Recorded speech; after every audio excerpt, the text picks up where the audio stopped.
Abonnez-vous massivement sur Aïcha Okoko Network. On a tous vu. Tant que Babetali Solo est ouverture. On a évité tant que Babetali Solo a francophonie. Fait rigoler en presté. Est-ce qu'on avait parlé de Fali? Abonnez-vous massivement sur Aïcha Okoko Network. Binobo Kende Kolongo là, faire un jour au pesa qui est pour votre Fali. Ça c'est pas humilier l'artiste. Abonnez-vous massivement sur Aïcha Okoko Network. Sotobi sur le plan peut-être normal. Il ne pouvait peut-être pas refuser. Il a bien réfléchi. Il a réfléchi. Donc, il a raison. Il a bien réfléchi. Dans la carte de rivalité à musique, je reviens encore sur ça.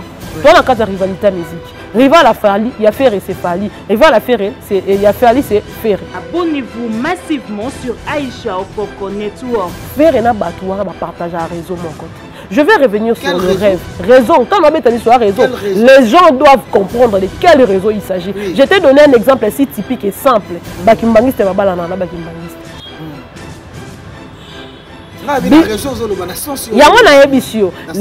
Si le réseau n'est pas la religion, le réseau est cause à attribuer. Maintenant, vous traitez Fali de l'artiste international. Macron n'est pas un Moulouba. Fali a Ekonda. Macron, c'est un blanc. Les autres personnes internationales, ce ne sont pas de notre pays. Maintenant, il doit s'agir d'un tribalisme.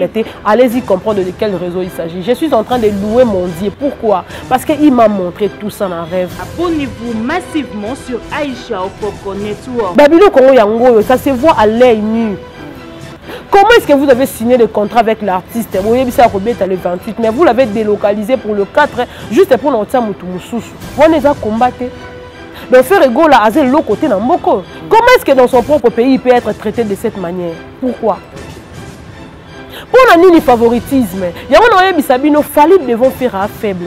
Il ne sait jamais voler avec ses propres ailes. Il sera toujours soutenu par Batou. Abonnez-vous massivement sur Aïcha Okoko Network. Il peut être aussi pour quelque chose dans cette affaire. Vous comprenez? Les lois, concurrence, c'est la loyauté. Loyauté à concurrence, c'est la loyauté par rapport à Yanni. Si vous avez la concurrence, loyauté, c'est Fali. Parce que Ferrego la vola kanaba propre zèle naïe. Malgré le combat, malgré les épines, il arrive quand même à atteindre un niveau. Mais Fali a toujours na secours ya bateau. Alors toujours na bateau on va y a pour porter main forte. Il a toujours na bateau baluka ko simbaye. Il n'a jamais fait des efforts ya yemoko. Abonnez-vous massivement sur Aïcha Okoko Network. Car juste un attaque à souka. La minute additionnelle n'est pas alpha et oméga pour comprendre qu'il y a de magouilles ou ça. On ne peut peut-être pas rester dans ces sujets parce que tout le monde a déjà compris comment est-ce que les choses sont en train d'évoluer. Mais aux importés, Ferrigola a été Ferrigola. Il a existé avant même le jet de la francophonie. Donc j'ai à francophonie au Longolais Ferrité.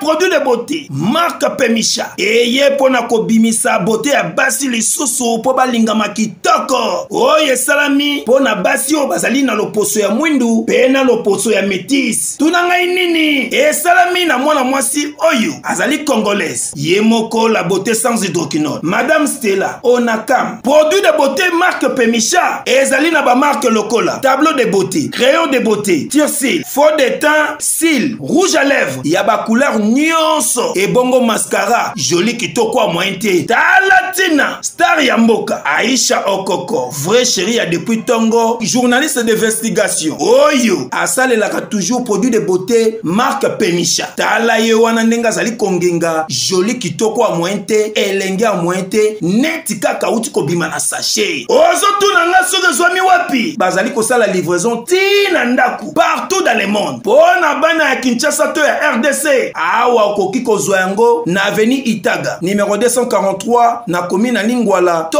pe okoki kobenga na numéro ya téléphone oyo pour te produit na yo ekoma na destination produit de beauté marque Pemisha yeah pona kobimisa toujours beauté ya basi bazala lisusu kitoko pe elengi non c'est trop fort ba supporter bagangi. Ouais, Aïcha Okoko Network le roi Mikolo. Yo na AON ngana za na Japon. Bienvenue à vous, nos fidèles internautes que nous suivez partout dans le monde sur AON Network avec Peggy Titan, le Parallelo, France 24, Motona Succès. Un grand merci à l'équipe technique qui m'accompagne. Merci à toi, Francis, derrière la caméra. Merci aussi à Aïcha Okoko, notre madame, et pourquoi pas aussi à mon bière, la bière de l'X, Charlie Boutique, Charlie Lumboulou, à Istanbul, au Sombi la Palais. Pourquoi pas aussi à mon sponsor, Raoul Itonom, poste de diamant, monté ma Karine Biasaka, maman à Winis, maman à Diams Itonom depuis Paris. Un grand merci aussi à celui qu'on appelle Madera Uomo, Coco Madera Uomo, Mutombo depuis Londres, et pourquoi pas aussi à Joseph Moupatibi, le vétéran de la SAP. Un grand merci aussi à Jolili à Talangerie à Nantes et ainsi qu'à Chalet Chamba, l'appellation bien contrôlée. Je suis ici. Na plateau na biso na ebike bolinga mi ning Peggy Titan Parallelo parce que tout changer moi ligne et ligne boye belagi biso vraiment zesu wana tesko zo kota na ligne yo batu bolinga ka oyo pe tutangi la classe. Donc le autre solo vraiment analyse avec mon invité Naomi Yaba auto soirée par rapport aux actualités parce que ici tous à la race ma actualité non sur les grands internet parce que tu as un vrai youtubeur tu reçois Naomi Yaba au hasard na plateau na biso ya AON Network. Autorominga, tout solo là, vraiment à long et à large surtout. Et par rapport il y a des questions, mais tout le monde a des consoeurs, à qui je vais dire déjà bonjour Naomi Yaba par rapport aux première invité là, donc je dis un grand merci. Merci beaucoup à l'invitation parce voilà. Que je t'aime aussi beaucoup parce que tu es une fille intelligente. Merci. En plus sage, donc on le barra bien. Merci. D'abord bonne santé. Ouais, santé bien Peggy Titan, santé bien Zambé Alola Osala Angolou. Je vais profiter aussi pour dire bonjour et puis merci Nababone surtout à AON Network et puis merci à Madame Aïcha Okoko qui est la patronne de cette chaîne. Merci pour la confiance à renouveler toujours à ma personne parce que c'est quelque chose qui n'est pas donné à tout le monde au fait. C'est donner une opportunité à la chaîne locale AON, une chaîne qui est suivie aussi partout. C'est qu'on a vu quelque chose en moi et en tout cas j'en suis vraiment reconnaissante. Nalobinae, merci et merci à mon partenaire anonyme depuis quelque part. Merci à Bob Levang ou merci à tous ces mondes-là qui me suivent à travers le monde entier et merci encore une fois et pas une Peggy Titan. Je pense que Yum te a informé Bateau Baola partout dans le monde parce que tu es mieux placé. Tu es une chroniqueuse culturelle, vraiment la maman de près. Parlons directement de la francophonie. Au monde, les lots, ça brille sur le toit. Tout le monde, l'artiste fait rigolo, il a boycotté, il s'est retiré. Sur ce contexte, est-ce que les lots, on peut dire quoi? Fait rigolo a évité. Ferregola a refusé de jouer parce que n'a pas raison mon robot ou ils a personnel ou bien n'a pas raison mon par rapport il y a une basola qui n'a pas de francophonie parce que le dit que tout le monde a fait Ferregola avec les premiers artistes en musique avec réussi dans le numéro 1 il y a G à francophonie ils a 9e G n'a habité pourquoi il faut éclaircir Bissoni par rapport il y a une le Ferregola à boy bêta n'est tout le monde qui va afficher. Bon, merci beaucoup Peggy Titan pour cette question. Déjà il faut rappeler aux gens que ces 9e G de la francophonie est à réunir au moins plus de 40 pays parce que l'Isanga, organisation OIF, organisation internationale de la francophonie, alors il réunit presque tout le pays francophone. Et aujourd'hui, je peux juste dire que la RDC est la mère porteuse, il y a Géoana, mais organisation beaucoup plus et 20 000 en France. Ce sont les Français qui ont organisé et RDC et Yambi Yangokaka. Alors, Koloba que faire et aboito, il faut déjà savoir que c'est une activité oyo. Et non seulement pour le gouvernement congolais et non par rapport à parti moroboye, mais ils ont le monde entier il faut basani c'est vrai que ils ont pour les pays francophones mais bateau on même les pays anglophones, les pays ceux qui sont bien à Combonini, ils ont peu intéressé bah peu côté le déroulement et donc on est alors ils ont faut pas sa chance dans mon tournoi surtout sans parti pris. Tout le monde qui bisonne surtout après le stade de Martyr, il a fait rigola. Comment il a été contacté par les organisateurs de ces Jeux de la francophonie pour abattre l'ouverture au Ezali Lelo déjà le 28 juillet 2023. Alors, Ferregola était d'accord. On a vu tous, nous avons vu Nenga signé qui bat papier, comment il a été d'accord. Et Bisso peut tomber ça dans relayer information. on en parlait à tout moment. Pour nous, on disait que le stade de Martyr, il a fait rigola et puis opportunité, il y a raflé le contrat entre autres G à francophonie et puis Nenga Kenda Kobeta na FESPAM. Je ne pense pas que c'était un programme qui établi dans le calendrier il y a 2023. Mais alors, Azwaki opportunité, on a pourquoi? Parce que c'est un artiste. Qui après avoir Kobeta stade de Martyr, qu'on réussit à rassembler toutes ces personnes qui ont pour la concert, on avait vu que non, il est influent. Alors, sa personne et profil naïe, qu'on a le local a invité à ça l'ouverture nager à francophonie et qu'on m'a appelé en gouma moussou, battu bakoya, bakoya kota la fait rigola et ça va maintenant profiter na organisation nager à francophonie, battu battu en goka. Voilà la raison pour laquelle je dirais que ces jeux de la francophonie, ce n'est pas pour la première fois qu'ils ont organisé dans Mboka Nabiso. Ils ont déjà ils ont organisé même dans 1990 quelqu'un, même en 2012 ils ont organisé. Alors, Ferrigo n'a pas participé na G-Moko.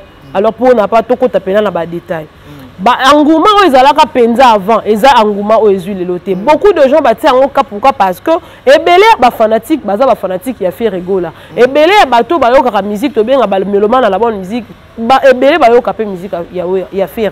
Alors comment la présence naie et peut-ce qui bon curiosité yeba. Mais tout d'un coup to yo mona date échangée fait rigola au bêta les 4.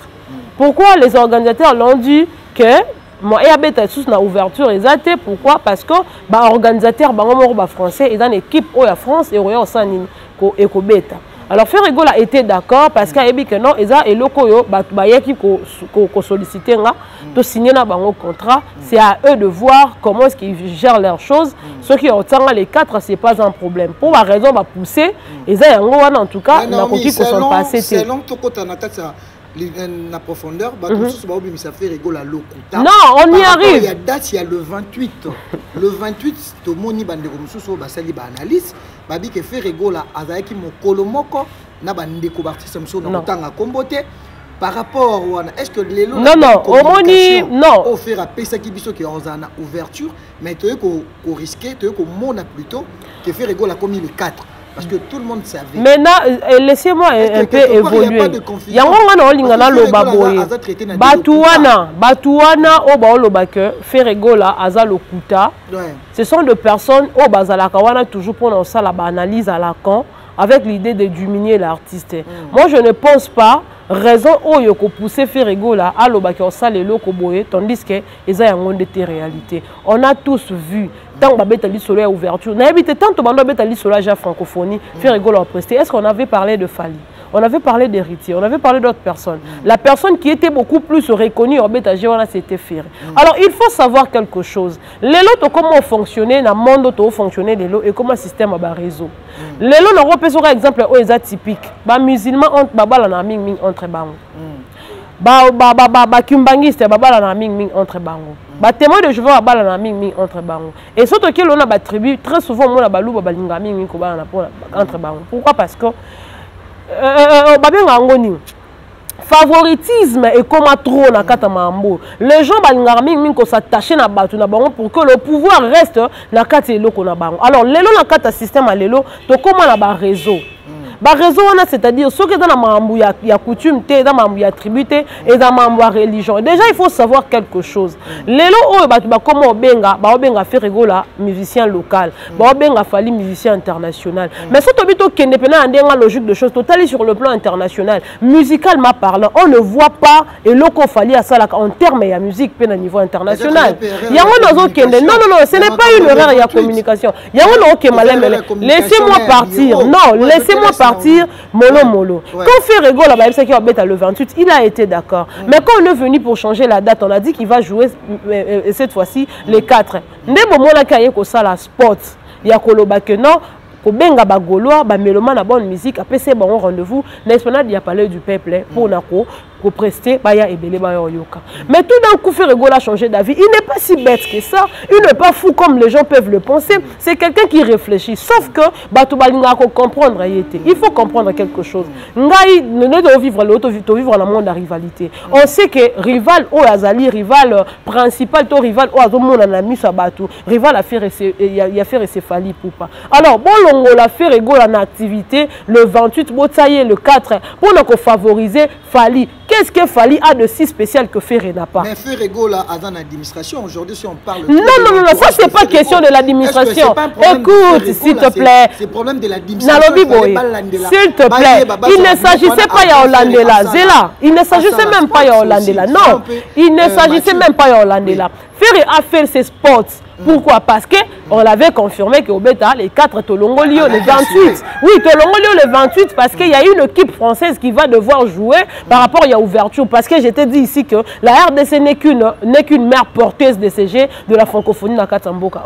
L'organisateur, ils sont français. Mais ceux qui ont organisé à Ouate, la RDC, ils ont organisé au Canada et au Québec. Il y a un moment que Air Mokomoni Québec a désisté dans Ekoya. Pourquoi? Parce que Azaki a besoin de tout ça. État politique. Il y a un ayébissio. Et ma bureau à Ferreté. Non. Ne mettez pas le bureau de Ferrego là dans ça. Non. Ferrego là soit à Sali Sport. Il faut qu'on y ait que le bureau, c'est vrai, c'est Ferrego là. Et ça bureau à Zana Batou. Mais Moutoua Zakana, première il y a décision dans le bureau. C'est lui-même d'abord l'artiste. Il a les yeux fixés dans l'icône surtout. Azan na supervision et ma surtout. Bureau n'a yé quoi que ça la likamtote. Mais il y a pas que l'image il y a bureau d'abord c'est lui-même Ferrego. Et c'est le gros batebele babosana. Les gens de Philippe Ondara bureau tu as mais faut que la personne qui gère le chose c'est d'abord lui-même l'artiste. Et là comme sous ça un salama c'est vrai qu'il y a pas quoi que le bonati que bino musala bino sala pour na kota te mais il faut que il est au courant de tout et pour tout. Makambu oyo eza makambu ya bureau ya Ferreté. Ferrego a été contacté yemoko ba contacter qui. Vous comprenez? On va proposer animé le 28 il est le 4 à Boïpété mais maintenant c'est là où se situe le problème. L'artiste a bien fait d'avoir boycotté. À boycotter avec raison. Écoute s'il te plaît, l'internationalisme de CG n'a pas raison. Non, il y a un bateau qui est malembe. Sur le plan peut-être normal. Il ne pouvait peut-être pas refuser. Il a bien réfléchi. Il a réfléchi. Donc, il a raison. Il a bien réfléchi. Oui. Dans la carte de rivalité à musique, je reviens encore sur ça. Dans la carte de rivalité à musique, Rival a Fally, il y a Ferré, c'est Fally. Rival a Ferré, il y a Fally, c'est Ferré. Binobo que ne kolongo là, Ferré na jour bo pesa qui est pour votre Fally. Ça c'est pas humilier l'artiste. Ça c'est pas humilier l'artiste. Oh, ce que tu as dit que batouana mtubo beta. Et ça c'est logique, Bata France, et ça logique parce que on est organisateur. Mais bon, la moine à Mboka, pour votre sens, sous moine à Mboka, ça c'est le favoritisme que nous sommes en train de koboya. Il y a un habitué d'un système à réseau. On ne donne que faveur na muto bo ane réseau moko. Il y a un masicon dans le non, il n'a pas besoin de ça recours. Il n'a pas besoin de ça recours parce que c'est comme si il a été fait rigolo avant même ces jets de la francophonie. Il faut que les gens le sachent. Nga na nyoso, je rends grâce à Dieu. Pourquoi? Na monango na misunanga. Vous comprenez? J'ai vu tout ça. Mais il s'est rendu faible. Il ne s'est pas rendu faible. Non, il ne s'est pas rendu faible. Non. Batou va comprendre le monté. Batou et le Batou va comprendre tes années. Mon musique à l'élo. Mon tako ya otsa musapinali soutien. Bako longolo la place pour battre mutu. Donc c'est comme si toi tu ne valais rien au fait. Donc ba longolo ba mon on dirait yozo peser te que mutu go peser yewana. Non. Et puis va peser 2 jours. Pourquoi? Titan, moi je suis dans la logique de choses. Pays na biso, mboko, totambo mabe. Et puis mon kilé est au béba. Il y a un abissio. Faire un abattoir, partager un réseau mon côté. Je vais revenir sur le rêve. Raison. Quand on a dit sur réseau, les gens doivent comprendre de quel réseau il s'agit. Je t'ai donné un exemple assez typique et simple. Bakimbangiste babalana bakimbangiste. Il y a un émission. La émission, si le réseau n'est pas la religion, le réseau est cause à attribuer. Maintenant, vous traitez Fally de l'artiste international. Macron n'est pas un Moulouba. Fally a Ekonda. Macron, c'est un blanc. Les autres personnes internationales, ce ne sont pas de notre pays. Bazabata pays n'a bisoté, Bazabato babi kolomonté. Maintenant, Yango, il doit s'agir d'un tribalisme. Allez-y comprendre de quel réseau il s'agit. Je suis en train de louer mon Dieu. Pourquoi? Parce qu'il m'a montré tout ça dans un rêve. Et le rêve n'a pas depuis Kala. Avant même, il y a Stade de Martyr à faire. Avant même, j'ai la francophonie. Je vais peut-être répéter le rêve pour toute dernière fois pour Batbaïba. Dans le bac en Afrique centrale, les lots ont un network. Dans la boutou mon koboy. Nga ming ba rêve à 4 heures. ndoto vanja so tuninga lote ni na ebisolo na lote te pona lote te nga so na loti na lota na 4 heures so na loti na 4 heures na yaka ezaka message exact so na biso pegi tala boy ko boya ngote ça là juste attention on était quelque part l'artiste bataki ebelé dans une salle on a on dirait église parce que le bosso on a na bisika baté ya kalokwa altar na bata catholique ba benga altar na biso bato to sambela ba christianisme to benga ngo cher ba vandaki ezaki réunion ba artiste bazaki ebelé il y avait une activité qui devrait être organisée par le gouvernement congolais alors il fallait maintenant ba artiste ba sanini ba prester tous les artistes bazaki wana na kati après réunion tant kobima ba journaliste bazaki ebelé ba réunion est comme na souka. Alors, ils étaient obligés de rôter les mains. C'est comme s'ils avaient commencé la réunion, la prière, et ils devaient aussi finir la prière. Mais pendant que les gens étaient encore à l'intérieur en train de prier, ceux qui étaient prière, ceux qui étaient nini, batelemi, faire abimi na kata salle wana. Er abimi na kata salle, azaya mutu nase, aokende, aoyima. Po ani kanga. Pour la kanga ba journaliste ba ya bataille micro ba tout na comment ça s'est passé là-bas à l'intérieur on longola maboma maboko aboyo loba a komi na kata lopang mo a koti lopang ngo portail na ngoza kibo lokwa ba gris o ozolanda a koti na kata lopang maintenant à l'intérieur na kata lopang na ndaku wana ezaka na ndaku moko na lopang a koti bandako lokwa lokwa bandaka ba yolo a koti kokota koti mbala mona sima na ye batu baoye belé baolanda bato na baoya sani baoya po babimisa bato bana kati ezaki on dirait ba fanatique ya ferre na bato bazalara na ferre bato na to baoya avec l'idée ya bimisa bato bana kati ndaku po bakende na ba ferre tanga yuti na kati ndaku ya bimi atelemi siko na portail tanga telemi na portail bato na baoya ferre atelemi on pensait peut-être que non il venait pour la ferre mais banzo ya pour la ferre te batiki ferre boluka ba kota na kati ya lopango wana biso siko na kati to moni ke ekomi koinda to ye to banzi siko ko forcer ko kanga porte moni ba kadena to saela ka weza ka soko fongoli yango pour obimisa clé il faut kanga donc soki clé et soki za kanga kadena za kanga te clé pe e moye kanga mezati izami balé to comme siko ko ya ko bunda na to kanga faire atika li banda biso to ya to ouvrir la porte poto kanga ngo. Et du coup, on a réussi, il y a aucun rapport. C'était un message. Autant Moussousunga, il t'en a vendaki, na banda comme tout, pourquoi j'ai rêvé faire? Pourquoi? Na genre d'activité, mon bonheur, batébélé, ba musicien, et puis en train de se plaindre. Pourquoi? Et aujourd'hui, na mon yango ezaki et loko ezaki nzamba anda olaksanga. Lelo yango eza réalité. Pourquoi l'artiste est belé bazaki? Tu as bien parlé. Et donc, Ferré, c'est un patriote congolais. Est-ce que, malgré à boycotter conseil, est-ce qu'il peut demander à la population, à peuple congolais, Ferré, c'est un lobby. Ferré, il y a un lobby boyé. Ferré n'a rien dit jusque-là. Mais c'est ça. Il y a un lobby ça loko. Je demande au Gaulois. Ceux qui ont lobby to kende, non. Te Ferré a dit message à bon côté. Te, moi quand ton n'est pas égal Ferré. Il y a un émission, c'est là. Peggy, s'il te plaît. Nanga no to abato mayele.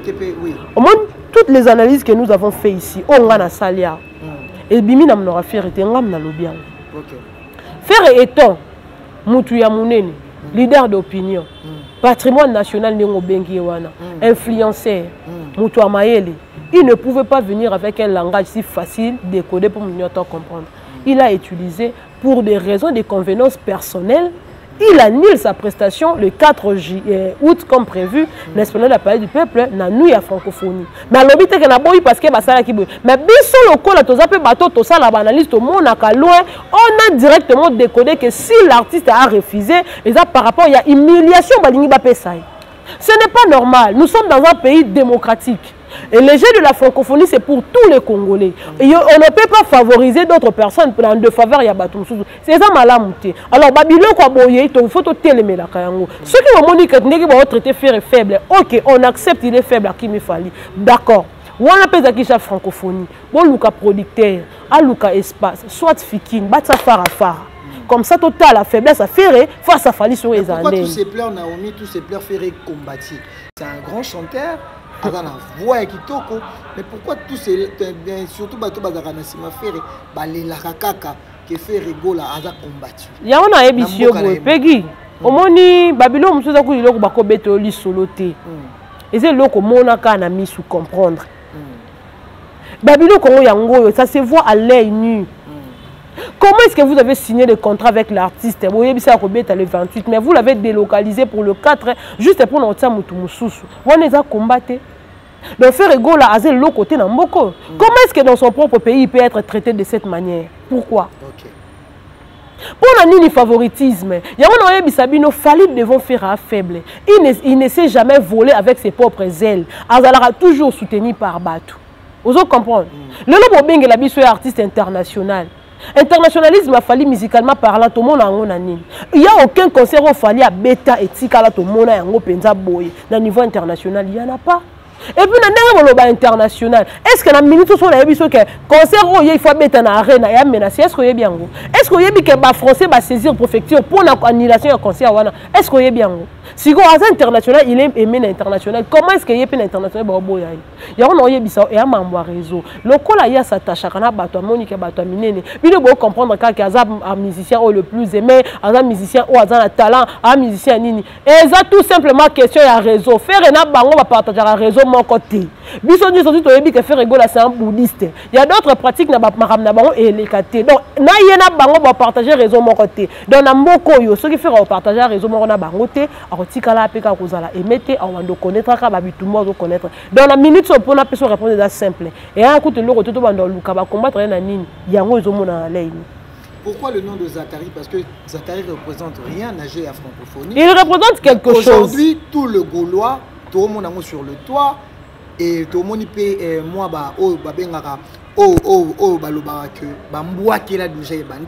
de l'autre camp. Est-ce qu'aujourd'hui, Zachary a un mot pour refuser que Ferrego là à bêta? On a vu tous Zachary. Tout cela, peut-être même ce Bimisi fait faible. Batou, si on parle du nom de Zachary, oui, c'est par rapport à ses récentes sorties médiatiques. Ah, ouais.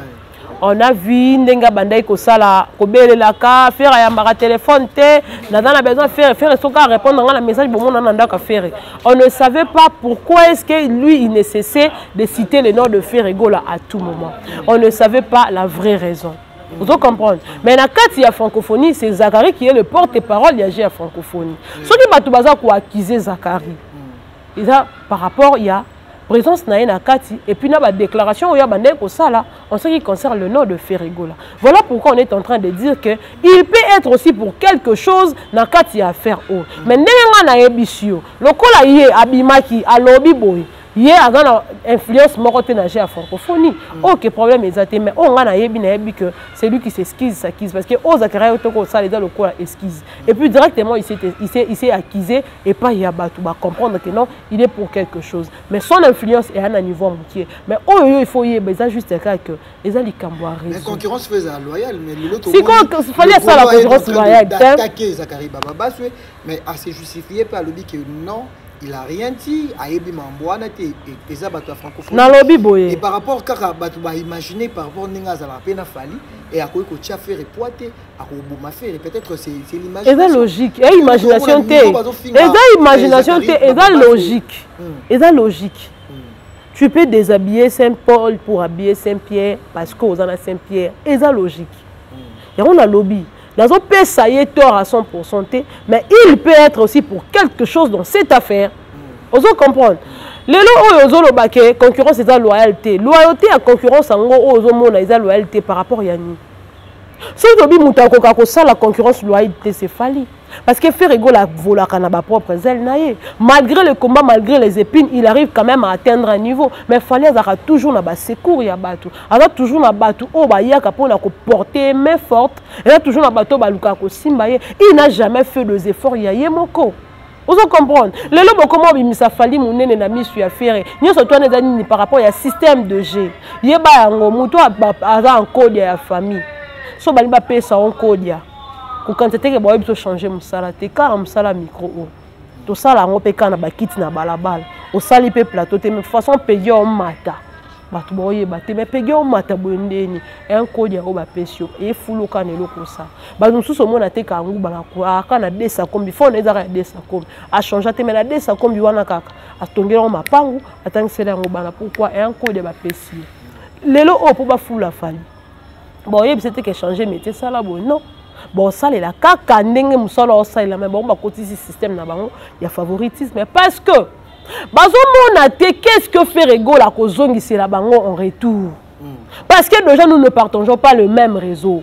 Sur la religion, tu partager déjà le système de mon côté. Donc, on est là quand tu gagnes pas na été. Du coup, ce qui te fait ça qui est là pour la poisse à parce que tu as raison d'avoir son mon a été. Mais d'office, tu as raison d'avoir son mon il faut remplacer. Pourquoi? Parce que pas na été retirer quelque chose. C'est comme ça que ça se fait. Mais il y a d'autres artistes au Bazapé. Nakatia francophonie ba boycotter à côté. Il y a héritier Watanabe. Rivalité ça y a héritier Watanabe et tout. C'est qu'il faut comprendre. Toujours vivre à l'époque Oyo, il y a concurrence. Avant c'était Wera, Jibempia. Aujourd'hui c'est Fali, c'est Ferry. Ce qui est là que clocher et que clocher entre Fali na Ferry. Ce qui est que Batumsou va boycotter pour l'année parce que ça époque na bangote. Héritier Watanabe ne peut pas boycotter pourquoi parce que eza yé bataki na jour na yé. Ferry ne bataki boso les balongo les pour battre rival na yé c'est quelque chose qui est impossible au faire à Kogi Kondi bango, c'est inadmissible. Le cas de Maître Gims on peut parler quoi Maître Gims aussi a boycotté. A boycotté parce que en fait information qu'on a vu avant en ce qui concerne Maître Gims c'était que lui-même a demandé qui et après a désisté. L'histoire de Maître Gims il a vu par rapport à un favoritisme et salami parce que c'est un peu information demandée que yoka bateau borbet était équipe out en France peut-être ça qui va Maître Gims na kati au moins ba clause wana ti salamaki batna bat ba ebine ba salé ba clause na bango. Aujourd'hui on a vu juste ce qui est sorti aujourd'hui au Tobeng aboutissant mais les tenants quand les tenants ont commencé, nous on ne savait absolument rien. Mais chacun d'entre eux a signé qui contrat dans ndenge. Mais au bisoto yebina ndenge batu na yeba tambola batu ya fali je suis en train de dire. Soka la ki mutu ko rafler contrat mutu ya liboso. Atango bagola ba yaki ba betali solo ya le 28. Bango baninga ba la contre-attaque. Mais ba ça la contre-attaque te car juste na taille à souka. La minute additionnelle ne ba bimisa biso alpha et oméga pour comprendre qu'il y a de magui ou ça mina katsuana. On ne peut peut-être pas rester dans ces sujets parce que tout le monde a déjà compris comment est-ce que les choses sont en train d'évoluer. Mais où est important que Ferrego là a été Ferrego là. Il a existé avant même le jet de la francophonie. Donc j'ai la francophonie au Longolais Ferreté. Ata pas boy ko ça là sauf qu'il peut aussi avoir des occupations personnelles. Ferrego là a boycotté pour na abeta na barbecue le 30 juillet. Quelque part aussi l'artiste essaie un peu de se tromper. Non. Batu ya top Congo ba lobby ba sali pe oza analyse na bango personnel mais une analyse qui n'est pas aussi exacte et correcte. Parce qu'il devait d'abord rentrer dans Babylone mususu. Ferrego la beta ko do concert successif. Abeti penal lelo, abeti lobby. Abeti le 29, abeti le 30. Alongo kuna abeti martyr. Avant beta martyr abeta ba concert mususu. Ferrego la va beta concert na il y a le 1er juillet na Pullman Grand Hôtel. Auta ko beta concert na Kingakati et empêcher que était un pour beta na Pullman. Wana za analyse mo za biaisé. Ba sala analyse na bango na ndenge na bango. Parce que ce que obi Ferrego la boy ko beta na GA francophonie pour beta le 30 juillet et ça pena ko kene la pensée mo ngala ko benga mo za pensée erronée. Pourquoi? Le 30 juillet na le 4 août et careza. Mutabeti le 30 juillet.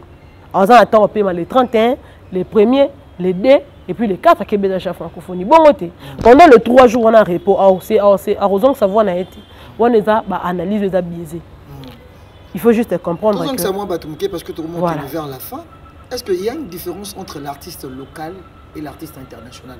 Tu aurais dit que solo il y a quand même qui a dit que Bachaki fallait à bêta dans jour à fermeture parce que il est international. Je sais pas. Mais Lelo, tu as commis 2 dates. Commis 2 dates, le 24, je ne me trompe pas, Najour et Kosuka. Est-ce que Lelo Naomi, ceux qui battent Lelo, ils ont traité Ferrego là, des locales fallis de l'international. Est-ce qu'il y a un peu des explications à l'intérieur? Parce que surtout, tu as dit que par exemple, artiste musicien congolais, au bas, mais matrapo n'a plus de local. Il y a une différence entre ceux qui commis à Wana, qui fait les locales, il fallait déjà international. Je sais pas. Les gens vont comprendre. Quand vous dites que Ferrego c'est un artiste local, musique n'est pas partout. Partout. Tout le monde a challenge à Bizorbi à Tina End. Partout dans le monde, on tient musique à faire et yokan. Ce que akenda pe ko beta pe ba concert na niveau international. Pour déjà so longo au komi Brazzaville international. So longo au komi Guinée international. Tant akenda ko beta na ba France wana. Les international ti. Les international. Tant beta ki nini au Zénith ezaki wa. Ezaki l'international tu ezaki ah. Parce que vous allez traiter Ferrigo là des locales par rapport à quoi? Fallait il est international, on a pas de devoir. Puis on a tout une question. Il est international, musicalement parlant. Qu'est-ce qu'il fallait faire à niveau international? Pas la bisoti. Pas l'axabi on a pas preuve à l'appui. Musicalement parlant, à internationalisme, il fallait ngana mona kangote. Bah ça juste quand bato ba réseau. Il est trop absent. Absent, c'est ça par rapport à nous. Oh, papa. Papa est dans le Bible. Entre frères et amis, le choix est clair. On prend son frère, on laisse l'ami. La minute où frère Hugo est traité comme un ami, fallait il est traité comme frère. Vous devez comprendre. Pourquoi? Parce qu'il a eu à se familiariser avec le genre de l'international. Non par rapport à la musique. La musique, il y a la couverture. Il y a beaucoup de international. Mais il y a une logique de choses. L'internationalisme fali ezana ba kamususu o tom susu na bina ba tenir ba propos awa après ça aussi aba lukanga alors il faut na meter na ndenge ya musique internationalisme ya fali ngana mona kangoti il a d'autres histoires o salaka mais la musique le quoi yeba na métier na ye ekouvrango tant obi na fali musicien international moi je me demande il est international par rapport à quoi? Est-ce qu'il fallait défendre la rumba de notre pays? N'engue faire défendre. Quelle rumba fallait abetaka par rapport à faire? Mais tout tika koloba bêtise. Tout tika koloba bêtise. Nze muto a une capacité à reproduire. Nze mo yemo ko bêtise na studio à reproduire en live. Mais ce que je suis en train de que là-bas il n'y aura pas de tout le monde. Hein. Tout le monde, il n'y aura pas. Donc tu dois chanter. Montrer à ces gens-là que non, non, yemba. Et puis il n'y aura pas d'autotune. Je ne sais pas s'il aura peut-être la chance. Soit à ça, à playback, non, ça va playback. Chanter dans l'autotune, c'est mal? C'est mal. Pourquoi? Papa, bah reconnaître c'est un instrument où il rend un musicien faible. Nous avant, on n'a pas connu l'autotune. C'est lui qui est venu faire le marketing de l'autotune. Et puis à laquelle on est mal. Pourquoi? Non. Dans le Bible, dans le Bible, synthèse et l'homme sous. Clavier de l'homme sous les instruments de musique qui ont sa rythme. Mais l'autotune est un bomba faiblesse il y a mutu pour été. Alors rivalité il faut à la kanandenge il y a loyauté. Loyauté c'est-à-dire quoi? Tant il y a à voix sèche, il peut y avoir à voix sèche. Comme ça l'instrument papa mbalobeni. J'ai nous azobé ta musique bien mais l'équipe a machine trop. Pourquoi? Parce que musique il y a un beau cannabis il faut dans la capacité il y a koyembaka même à voix sèche sans instrument. Obi ba pentatonics.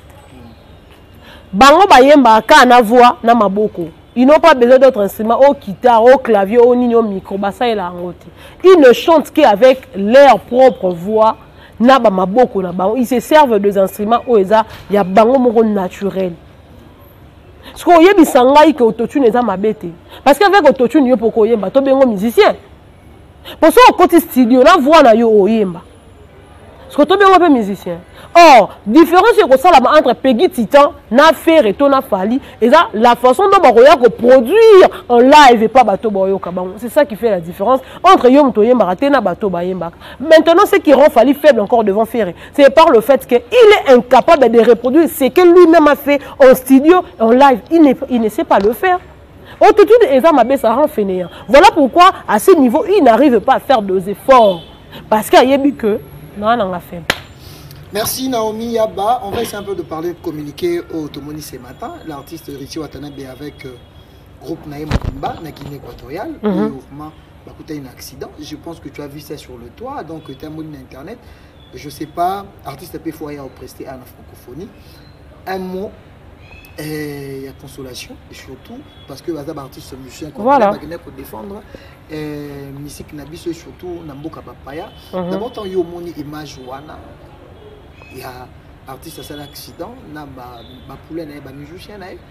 En soi, qu'est-ce que tu t'es dit? Bon, gars, et ça n'a juste pas si. Et ça n'a pas si pourquoi? Parce que ce sont d'abord des humains, même s'ils n'étaient pas congolais, même s'ils n'étaient pas musiciens et héritiers. Et ça toujours pas si comme on a un humain na ba état wana ils a accident et salami et on a ben on a ba léa métier parce que ceux qui pour la Moussalate, peut-être il n'allait pas aussi se rendre en Guinée. Mais courage, message des à réconfort et courage na bango. En tout cas, Nzambé a son bango penza qu'il n'y ait pas de perte en vie humaine parce que ça la bien été. Pour lobby soli comme Yorara que héritier c'est nini à l'équisi. Héritier allié, héritier ça parce que que les ababiloko est naturel. L'accident a été fait pour que les hommes connaître yango. Alors, ce qui est commis bongo, il faut tous mais parce que balobi dans toutes circonstances, il faut tous mais il faut peut-être compatir na bango. Vous comprenez? Donc, moi ils a ya réconfort, héritier watanabe zala fort, ils a eloko commis. Et maloba ya certainement les gens vont dire tout ce que bon on a besoin en koloba. Les atomes sous que non pour le succès na yo l'exaba batu. Mais il faut s'attendre vraiment à tous ces discours et nga l'ancien juste razala fort.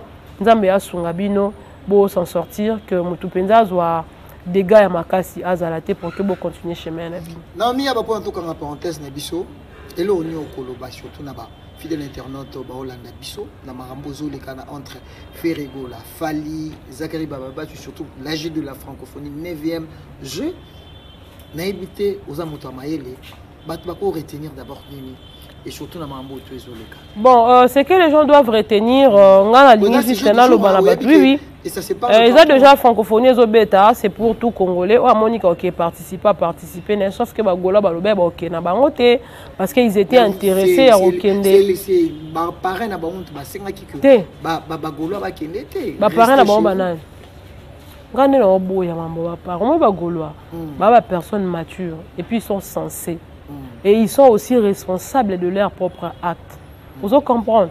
Ferrego là, je suis en train de me répéter en disant, il ne peut pas venir avec raison où est poussé à bétater, sauf il a utilisé pour des raisons personnelles. Alors, est-ce que ils ont état de santé? Est-ce que ils ont parce que un programme sous est-ce que non, mais sauf que le langage il est libre il y a lobby en boy au monde a contrat ils a la boy ceux qui parti moko par rapport à la contrat de Bosignaki et que parti moko a coûté un empêchement il peut aussi décliner et bon on a problème pour nos hommes bon combien va se faire rigolo. Il faut aussi comprendre quelque chose. Nana Bodouga dit qu'on a donné 120 000 $ à Fali. Est-ce que ça, c'est pas être bête? C'est pas être folle. J'ai d'abord gratuit, malgré que néanmoins, dans la bracelet. C'est quelque chose d'abord de gratuit. On va payer 120 000. Pour ici combien, recette, c'est combien, on va payer 120 000. Moi, on dit c'est un modèle où on a besoin de bête à payer un bon. Les Français, bien sûr, les pays membres à francophonie ont mis de l'argent pour que ces jeux soient organisés. Mais Bakopé, ça m'a 120 000 T. Et ça, le coûta. Les gens, en tout cas, vous devez vraiment comprendre. Et quand vous regardez les émissions, il faut regarder l'émission avec beaucoup d'intelligence pour beaucoup comprendre. Bon, on a une émotion à côté. Bon, une rationalité en place. Comme ça, vous comprendre le message au Batmania va passer. Parce que nous sommes à un stade où tout le monde doit comprendre tout. Tout le monde doit comprendre tout. Tout le monde a membre de ça. Mais, et là, ça passe le favoritisme au quotidien dans le monde de la musique. Favoritisme côté na kata monde la musique. D'abord on a comme un gouvernement là le baso qui ni sona ça ni mais les a ka regret. Moi songi moi mketo moni accolade ya Fali na Bill Clinton quelque part et là moi na bango hein comme on a en collaboration avec Ferrego dynastie. Aza musicien na lobby boy a musicien. Sora sala koda na Fali et mam na bango. Sauf que nous on a ozonga na ba propos ya lobaki. Yebil que ce qu'a l'on la dynastie parce que baboyaki ba dédicacé yangiama na minute to loba et comme il kambuya famille le lobo ko bundana ndeko ya famille so moni na bitumba kuna libando au côté obosa na kibunda pourquoi parce que il est de ta famille moi mutu aluka ko préférer que ne ko s'attacher na mutu mususu ata yo kana tena ndeko na a traître a ndoki a mutu otali banda famille donc Makambo Bill est talibisoti. Il est un musicien congolais. S'il veut collaborer avec son frère congolais, il n'a qu'à collaborer. Nous, on s'en fout éperdument. On s'en fout éperdument. C'est lui le perdant. Ou Aobeta Banzembo, et yo kanati. Et yo Canadien, pas de côté dans le réseau. Pour tambola bien. Merci Naomi Abba, je pense que tu seras le mec qui toko. Bato Balandio, moi, Bambote Tala, n'a dit que Balandio partout, Balandio na Italie, Balandio na Genève, Balandio na États-Unis, Namboka vient dans Jean Chambaredo, Bambara na Canada, Namboka il y a pour grand frère Nangai propre Henri Modogolongo, il est pas dans Canada, Baza venait belé Balandio, et surtout dans Londres, on n'a pas à Koko Mutombo, Madeira Omo, et pourquoi pas aussi na Jolili à Calazan, Londres, tout vraiment. En tout cas, d'abord je dis merci Nayo Peggy Titan pour l'endingo Yamba Kinga. Je pense qu'on a parlé ce qui était essentiel. Et on a pu alors repère Sarah Kande Zanini, comment la injustice et ça à l'œil nu au fait. Injustice moro à l'œil nu. Bon mon on peut n'endengo do salama au mon que awa favoritisme n'endo jouer et là que ça la passe yangwana mais sauf que on a kanda na mututé parce que bateau non on soit na bango baza bateau ba la besoin ba yo kama moto yo kuluba en tout cas ce qui bon peut-être qu'attitude n'a échangé qui par rapport il y a contexte à maman to bande kulubela ndé ça que to changer moi attitude mais na lingi bino mingi na pesimbo na Christelle Loko miracle ya baloko gauloise radicale on a fait simboté na maman Bernice Kifaya ma maman chérie je te salue de là où tu es na pesipé mboté na maman Irène Monsaki le partenaire anonyme depuis quelque part mon partenaire en tout cas je te salue papa Alain Bilamba depuis Londres na peso bambo théâtre balobi mutunanga insonde bambote no yangwana le mo yelinga les gens aussi ba senga sona yambio te demander les lobes à propos, Charlie pense à comment on sur Bagolois. Est-ce que tu as un commentaire au-dessus, tu peux mettre là? Non, en fait, ce dossier, je pense qu'on avait déjà zappé. Peut-être presque ma chroniqueur union sur une église au village, au milieu du village. Peut-être est-ce que le choix Charlie pense à embrasser, est-ce que c'est bien ou couper ça moi comment? Ah, comme journaliste au milieu du village. Oui, oui. Mais il a toujours été. Il disait toujours qu'il n'est pas gaulois, il n'est pas warrior, il est journaliste. Bon, ça n'engage que lui, hein. Ça n'engage que lui parce que ni n'engamba gaulois ni n'engamba warrior yambaye parce que Toyebaki l'autre fois il insultait Fali, il disait tout ce qu'il pouvait dire au sujet à Fali pour l'embimmisser faible devant Ferrego là et il le faisait à connaissance des causes et il avait aussi raison de le faire. Aujourd'hui, s'il décide de tourner le dos dans Gaulois, il sait au moins ce qu'il veut. Il sait au moins ce qu'il veut. Adam Moukolo, je pense que son dossier, on en a déjà parlé. Ceux qui peut-être, moi part, il y a maman tout au Lubaki, ils a payé bien. Mais ceux qui pas peut partir, ils ont problème. Chacun de nous connaît ce qu'il fait. Toyaki à l'internet, mutayaka na mninga zate. Nanga na toyeba na internet. Nanga pena toyeba na internet. Mutayaki na mninga azate. Sauf qu'on a eu à tisser de bonnes relations, n'est aux en relation bon. Alors mutuna mutoza na besoin il y a quoi appartenir na bisiko ya lingi. Cela ne va pas faire en sorte que toi en vouloir mutu. Sauf que si tu veux aller quelque part, il faut aller avec un langage au ezali ya malam. Pour que l'objet on a besoin zonga langambo yozalaki quand accueille à bras ouverts. Maintenant au sumbi pour nanganda. Pour que nous remettions nanganda mususu mukolonganda ne ko panzana. To ba boyi ko yamba au place ko kaki. O lukozonga nangando zaki liboso. Moi vanda ezate parce que n'y na yo moko et comment déranger donc c'est ça au fait. Merci Naomi, vraiment je suis très ravi. Merci vraiment à l'équipe technique qui m'a accompagné de AON Network. Un grand merci à Francis Walla et pourquoi pas aussi à celui qu'on appelle Jolili Atalan Chéri Annonce, Charlie Boutique, Charlie Loubou, le Somme de Somina Palais. Vous avez besoin, ou la Tachik, le rôle à Peggy Titan, le parallélo, contacter. Merci aussi à Bon Moï Travel. Donc, Babi, vous en avez besoin au partout dans le monde. Donc, Bon Moï Travel, ils appellent en plus, ça, la Nicolo, promotion, il y a voyage, il y a Portugal, vraiment, contactez Peggy Titan, on son numéro, il y a Bon Moï Travel avec Madame Nadine que je salue. Merci aussi à Madame Aïcha Okoko, parce que ici, c'est l'intelligence et la sagesse pour comprendre que Peggy Titan, le parallélo, vraiment, tout zonivement, la bongo, parce que ici, c'est la classe et l'excellence, donc c'est la différence aussi. Bateau Bolandabiso, donc je vous laisse, on se retrouve à la prochaine, toujours ici avec Peggy Titan, le parallélo, donc je vous dis bye. Aïe!